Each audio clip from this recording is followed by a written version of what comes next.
हाँ जी, क्या हाल चाल। तो जी अगर आपने इस वीडियो पे क्लिक किया तो आप जानना चाहते होंगे जापान वीज़ा के बारे में, और मेरे को रिसेंटली मिला है जापान में परमानेंट वीज़ा। तो इस वीडियो में मैं यही बताऊंगा कि कौन कौन से डॉक्यूमेंट चाहिए होते हैं, क्या क्या प्रोसेस होता है। तो इस वीडियो में बस इसी बारे में ज्ञान बटेगा। तो जी शुरू करते हैं। तो जी मैं जापान आया था 26 जून 2014 में, सीधे जॉब पे आया था और मेरा रोल था character artist for video games. फिर धीरे धीरे आराम ने फिर धीरे दोगा होता हाँ दाइजो दाइजो हाँ दाइजो देस दोगा दोगा ताकि हाय मैं तो वीडियो रिकॉर्ड करने आया था, थोड़ी सी पब्लिक आने लगी, मैं घर जाके बनाता हूँ ये वाली वीडियो। तो मैं जापान आया था 26 जून 2014 को, मतलब सीधा जॉब पे आया था, और मेरी वर्क प्रोफाइल थी कैरेक्टर आर्टिस्ट वीडियो गेम्स के लिए। उसकी मैंने पहले वीडियोस बना चुकी हैं, अगर पुराने पोर्ट्स में जाओगे तो आपको मेरी वर्क प्रोफाइल के बारे में पता लग जाएगा। और मैंने तब फ्लाइट ली थी एयर इंडिया की मैंने अभी तक टिकट बचा के रखी थी, क्योंकि जब मैं आया था ना तो हमें लगा था, मतलब हम 2-3 दोस्त आए थे साथ में, तो हमें लगा था शायद 1 साल रुकेंगे, 2 साल रुकेंगे, 3 साल रुकेंगे। इनफैक्ट 5 साल तक ना हम लोगों ने बेड तक नहीं लिया था, हम गद्दा डाल के जमीन पे ही सोते थे। तो ना चेयर ली थी ना टेबल ली थी, जो ली थी सेकेंड हैंड ली थी। तो हम श्योर नहीं था कि इस कंट्री में रुकेंगे कि नहीं रुकेंगे। लैंग्वेज रेस्ट्रिक्शन थी, फूड की भी थोड़ी दिक्कत थी, और वो भी था कि यार कि शायद इंडिया वापस चले जाएं। लेकिन फिर धीरे धीरे जब रहना शुरू किया, फिर हमने थोड़ा सा डिसाइड किया कि नहीं, इस कंट्री में ना मतलब बहुत सारी अच्छी चीज़ें हैं। वैसे मैं इसकी प्रोज एंड कॉन्स की वीडियो ऑलरेडी बना चुका हूँ यूट्यूब पे, तो आप वहाँ से देख लोगे। अब बढ़ते हैं वीज़ा एप्लीकेशन के ऊपर। अच्छा, वीडियो शुरू करने से पहले मैं एक चीज़ क्लियर करना चाहता हूँ। जो पीआर होता है ना, ये पासपोर्ट नहीं होता। मतलब आपकी पीआर लेने से नेशनलिटी चेंज नहीं होती। मैं रहूँगा इंडियन पासपोर्ट होल्डर ही, लेकिन मेरे को जापान में रहने के लिए कोई वीज़ा नहीं चाहिए होता है। इसीलिए इसको बोलते हैं पीआर, परमानेंट रेसिडेंस। जैपनीज में बोलते हैं एजुकेन, और इसको परमानेंट वीज़ा भी बोलते हैं। तो जी अब मैं बताता हूँ कि जापान पीआर का मतलब क्या होता है, मतलब इसको लेने से क्या क्या फ़ायदा होता है आपको। तो जैसे आप इंडिया से जॉब करने आते हो ना, तो आप वीज़ा लेके आते हो, आप इंजीनियर वीज़ा लेके आते हो। मतलब मैं इंजीनियर वीज़ा लेके आया था।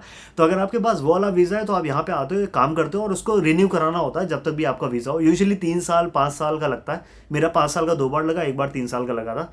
और कभी कभी लोगों का 1-1 साल लगता है, वो डिपेंड करता है कंपनी टू कंपनी। लेकिन आपकी मान लो जॉब चली जाती है, या आप छोड़ते हो, या आप जॉब से ब्रेक लेना चाहते हो, तो आपको 3 महीने के अंदर नई जॉब ढूंढनी पड़ती है। और हाँ, एक चीज़ होती है कि अगर मैं इंजीनियर वीज़ा लेके आया हूँ ना, तो मैं उस वीज़ा पे बिजनेस नहीं कर सकता, या मैं अलग तरह की जॉब नहीं कर सकता, खेती वेती नहीं कर सकता लेकिन अगर मेरे पास परमानेंट वीज़ा है तो मैं आराम से खाली भी बैठ सकता हूँ घर पे, मतलब कुछ भी यूट्यूब करो या कुछ भी करो। बस मेरे को वो पेंशन और टैक्सेस वगैरह भरने होते हैं। आप कंट्री साइड एरिया में खेती कर सकते हो, वहाँ पे घर लेके आराम से रह सकते हो। कंट्री साइड एरिया बहुत सस्ता भी है।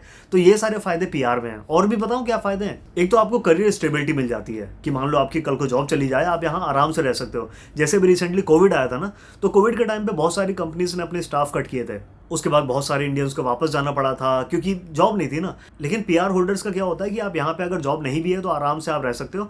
तो अगर आप यहाँ पे मान लो आपकी बच्चे हैं, बीवी हैं, फैमिली है ना, तो उसका ये फायदा होता है कि आप स्टेबल हो। मतलब आपको डर नहीं लगा रहता कि कंपनी से कभी बसड़ हो जाए, जूता बाज जाए, तो उसके बाद आपको निकाल देंगे, ऐसा होता है। और एक बहुत बड़ा फायदा है लोन वगैरह का। तो यूजुअली यहाँ पे फोन वोन लेने में दिक्कत नहीं होती, क्योंकि जो वीज़ा होता है वो 2 साल 3 साल का अगर रहता ही है, तो वो लोग वीज़ा देख के आराम से लोन दे देते हैं। लेकिन जो लंबे लोन होते हैं, जैसे आपकी कार हो गई या आपका घर हो गया, ये सारे लोन होते हैं, तो ये लंबे लोन है ना, तो ये आराम आराम से मिल जाते हैं अगर आपके पास पीआर है तो। वैसे बिना पीआर के भी घर वर लिए जा सकते हैं, लेकिन आपको उसमें ना एक लमसम अमाउंट, हैवी अमाउंट पे करना पड़ता है। डिपेंड करता है बैंक टू बैंक।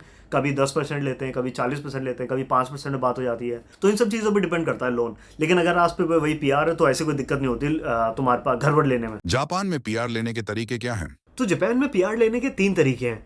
एक पॉइंट सिस्टम, दूसरा आपको यहाँ पे अगर 10 साल हो जाते हैं, और तीसरा है कि अगर आपको किसी से पीआर हो जाए तो वो आपको पीआर दिला सकता है, मतलब शादी।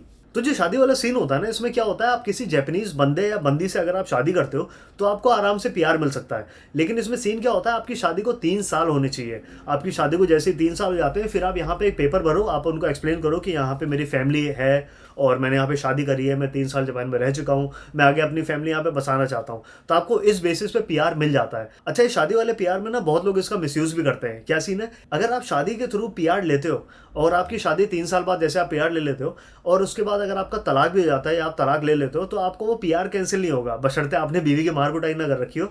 क्योंकि उस केस में आप पे पुलिस केस बनेगा, आपको अपनी कंट्री डिपोर्ट कर दिया जाएगा। और ये सीन मुझे ना 7 साल पहले पता लगा था कि ये इस चीज़ को ना बहुत लोग मिसयूज़ भी करते हैं। मैं एक बंदे से मिला था जिम में मतलब कंट्री का नाम नहीं बताऊंगा, लेकिन उस बंदे ने मुझसे बोला कि अरे तुम्हारा वर्किंग वीज़ा है। मैंने कहा हाँ, इंजीनियर वीज़ा है मेरे पास। तो उसने मेरे से बोला कि अरे मेरे पास तो पीआर है। मैंने कहा अरे तुम्हें कितना टाइम हो गया, मुझे लगा मतलब हाईली क्वालिफाइड वगैरह होगा कुछ। तो उसने कहा नहीं नहीं, मेरे को तो अभी 3 साल हुआ है। मैंने कहा अरे सही है, मतलब 3 साल तुमने पीआर ले लिया? कह रहा हाँ तुम्हें चाहिए पीआर। मैंने कहा कैसे, ये कैसा पीआर है? तो उसने मुझे बताया कि एक्चुअली यहाँ पे क्या है ना, वो लोग क्या करते हैं कि जैसे कोई जो इस तरह की औरतें होती हैं ना, इनको थोड़ा सा वो शादी के लिए कन्विंस करना थोड़ा सा आसान होता है। तो ये लोग इस तरह के डेटिंग ऐप में जाते हैं, किसी लड़की या किसी औरत को इस तरह से कन्विंस किया और उसको तुरंत शादी कर ली। अब इसमें दोनों सिस्टम रहते हैं कि ये लोग पीआर के लिए शादी करते हैं, वो एक यंग पार्टनर के लिए शादी करते हैं। तो ये लोग शादी कर लेते हैं, उसके बाद तलाक लो या ना लो, अलग अलग सिटी में रहो, अपनी अपनी ज़िंदगी जियो। तो वो लोग, बहुत सारी कंट्री के लोग ना इस तरह से पीआर लेते हैं यहाँ पे। कई लोग क्या करते हैं कि कंट्री साइड एरिया में जैसे जॉब करते हैं, वहाँ पे किसी लड़की से शादी कर ली। अब कंट्री साइड में जो लड़कियाँ होती हैं उनको इतना नहीं पता होता क्या दीन दुनिया में चल रहा है, तो वो आराम से शादी कर लेते हैं, मतलब लप्पो चप्पो बातें करके, और उसके बाद वो आके सिटी में रहने लगते हैं, अपनी फैमिली वहाँ है, बीवी बच्चे वगैरह इस कंट्री साइड में छोड़ देते हैं। बहुत सारी कंट्रीज़ के लोग हैं जो इस चीज़ में रहते हैं, क्योंकि उस बंदे ने मुझे बोला था कि तुम्हें अगर प्यार चाहिए तो मैं उसकी दोस्तों को जानता हूँ, और मेरे तो कजिन ब्रदर भी आ रहे हैं, तो मैं उनको बुला के उनका भी प्यार लगवा रहा हूँ, तो तुम बताना अगर तुम्हारा इंटरेस्ट हो तो। उस दिन से मैंने जिम की टाइमिंग चेंज कर ली। मैंने कहा भाई इससे दूर रहो, ये कहीं फंसा वसा देगा। तो एक तरीका ये होता है कि आप शादी के थ्रू प्यार ले सकते हो। अब बात करते हैं पीआर जो आपको दूसरे पॉइंट के थ्रू मिल सकता है, वो है 10 साल वाला, तो जिसके थ्रू मैंने पीआर लिया था। अब तीसरा वाला एक पॉइंट सिस्टम वाला होता है, उसमें थोड़ी सी चीज़ें एक्स्ट्रा होती हैं। अब मुझे उस वजह से क्यों नहीं मिला, पहले मैं वो एक्सप्लेन कर देता हूँ। क्योंकि जब मैं जापान में आया था ना, तब मैं ऐसी 20-21 साल का था, और जब मैं यहाँ पे आया, ना बैचलर्स डिग्री थी ना मास्टर्स की डिग्री थी। एक्चुअली मेरे प्रोफेशन में डिग्री विग्री का काम नहीं है, उसमें आप बस चने बना के खा सकते हो। क्योंकि 10-12 साल में मेरे से किसी ने डिग्री नहीं मांगी, और मेरे बहुत सारे दोस्त हैं जिन्होंने डिग्री ले रखी है, तो मुझे ऐसे डिग्री विग्री की जरूरत नहीं थी, तो मैंने करी भी नहीं। और इंडिया में मैंने ना 2 साल या 2-2.5 साल ही जॉब करी थी, और मेरा कोई रिसर्च का बैकग्राउंड भी नहीं था, मेरा आर्ट्स का बैकग्राउंड था। तो मेरे पास वो जो पॉइंट सिस्टम होता है ना, मैं उसके थ्रू क्वालिफाई नहीं हो रहा था। और क्योंकि मैं उस टाइम पे बिना लैंग्वेज स्किल्स के साथ आया था, तो उसके भी पॉइंट नहीं थे मेरे पास। तो मेरे पास एक ही ऑप्शन था कि या फिर मैं डिग्री करूं जिसमें सिर्फ चने खाने हैं मुझे, या दूसरा काम था कि मैं 10 साल वेट करूं, उसके बाद पीआर ले लूं।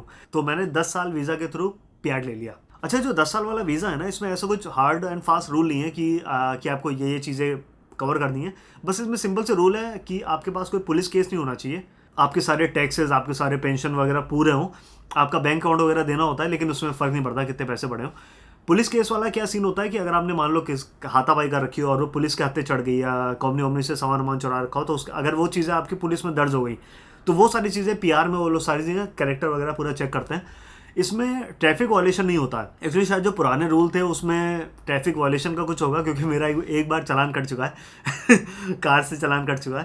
तो उन्होंने उसका कोई रिकॉर्ड नहीं मांगा था। पुलिस से एक डॉक्यूमेंट इशू होता है, ट्रैफिक वायलेशन का डॉक्यूमेंट होता है, तो वो मेरे से कुछ भी नहीं मांगा था। शायद रूल चेंज हो गए हैं, तो पुलिस केस वाला जो सीन होता है, सिर्फ वो ना हो आपके पास, तो आराम से आपको प्यार मिल जाता है, कोई दिक्कत वाली बात नहीं है। आपको बस आराम से यहाँ 10 साल होने चाहिए। और उसमें एक चीज़ होती है कि मैं वीडियो ना खांस के बना रहा हूँ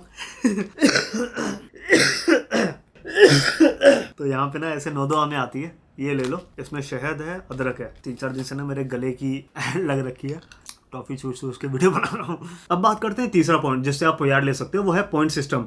तो ये फास्टेस्ट तरीका है जिससे आप पीआर ले सकते हो, मतलब 1 साल में भी पीआर ले सकते हो, 2 साल में भी, 3 साल में भी।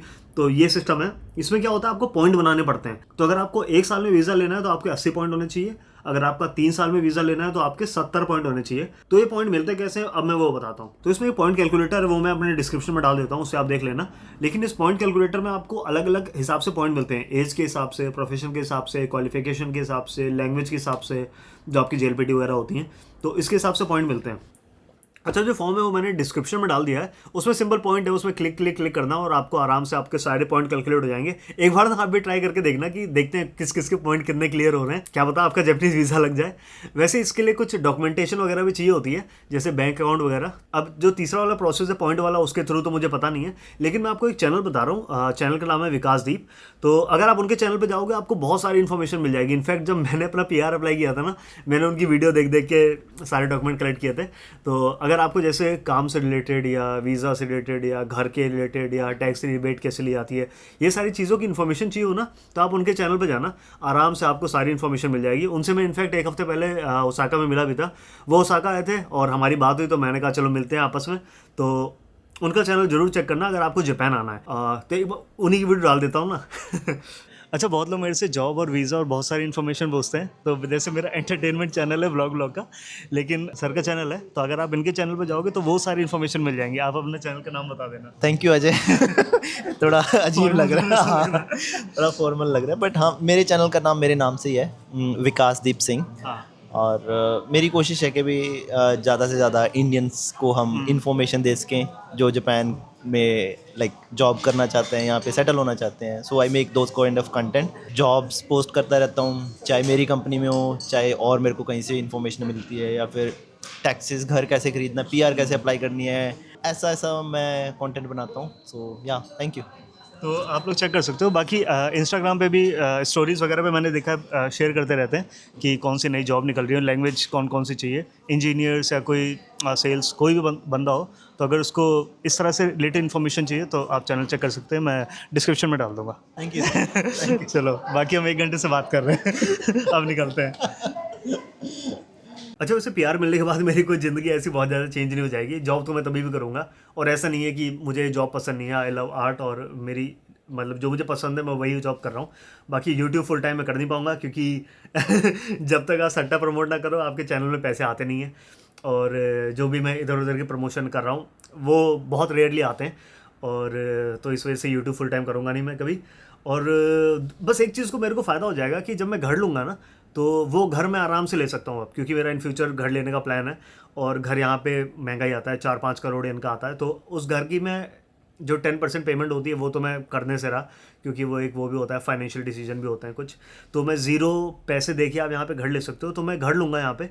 और पता है यहाँ पे लोन पे इंटरेस्ट कितना लगता है? एक बार कमेंट में गेस करो। मैं 3 सेकंड देता हूँ, अपना वीडियो पॉज करके कमेंट करना।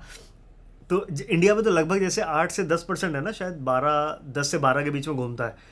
जापान में है 0.5%, 0.5 से 0.75, डिपेंड करता है कौन से बैंक में ले रहे हो। इतना कम इंटरेस्ट है लोन पे।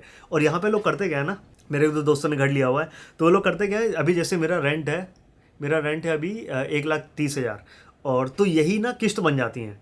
तो मैं जैसे 60 साल तक की अपनी किस्त बनवा लूँ या 50 साल तक की किस्त बनवा लूँ, तो लगभग रेंट जितना ही किस्त बन जाती है, और आपको कोई नुकसान भी नहीं होता। उसमें आपकी किस्तें भी निकलती रहती हैं, और आपका ये हो जाता है कि जब आप बूढ़े होगे तब आपको घर आपके नाम हो जाएगा। तो मेरा तो अगला यही प्लान है कि मैं आगे घर लूँगा। बस पीआर लेने का मेरे को ये फ़ायदा हुआ है। तो जी, ये वीडियो यहीं खत्म करते हैं। बाकी इसमें ऐसा कुछ था नहीं, घर पे बैठ के मैंने पूरी वीडियो बना दी। बाकी यार अपने पॉइंट वॉइंट कैलकुलेट करो, कमेंट में बताना कि कितने पॉइंट किसके बन रहे हैं। देखते हैं किस किस को जापान पीआर दे रहा है। मिलते हैं, बाय, बाद में अगली वीडियो में। बाय, बंद हो जा।